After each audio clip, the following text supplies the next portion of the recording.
Very little is needed to make a happy life. It is all within yourself, in your way of thinking, meaning we must actually always be focused on developing, building, and to basically carving out a life of quality, virtue, excellence, value, something that is always governed, regulated, controlled by quality, sustained action, development, growth, and also intellectual progress, betterment, and enhancement in one way or another, and not at all dominated or enslaved by materialistic, external, outside possession, validation, attention, approval, wealth, power, influence of any kind, because all that is external and essentially materialistic, public, societal, ultimately fades, disappears, and vanishes into nothing. So, and we also cannot afford to defend and rely upon the others' thoughts, judgments, opinions, ideas, validations all the time. And we also cannot certainly afford to be dependent upon external success, money,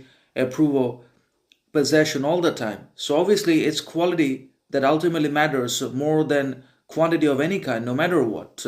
So obviously, very little is needed to make a happy life. It's the possession of qualities, virtues, values that ultimately constitutes and comprises a life of meaning, happiness, significance, worth, determination, perseverance, sovereignty that the others are basically jealous of or envy, because they may not necessarily have it in their lives. And thinking also matters.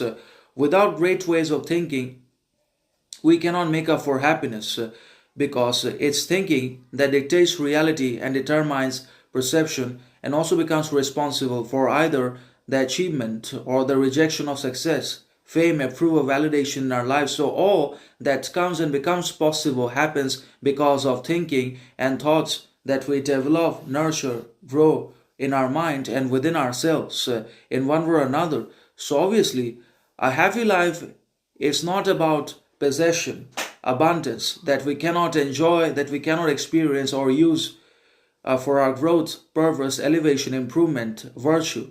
But it's about the ability to enjoy the very little or whatever it is that we have and that we have been given by the universe and by the gods in one way or another, even if it's little or substantially small in comparison to the other's possession, fortune, success. But we should not be concerned with the other's validation, possession, success, or anything else that they say or have about themselves is essentially irrelevant, because what we need is growth and development, quality, virtue for ourselves, and we should also be living for ourselves first and not for the others.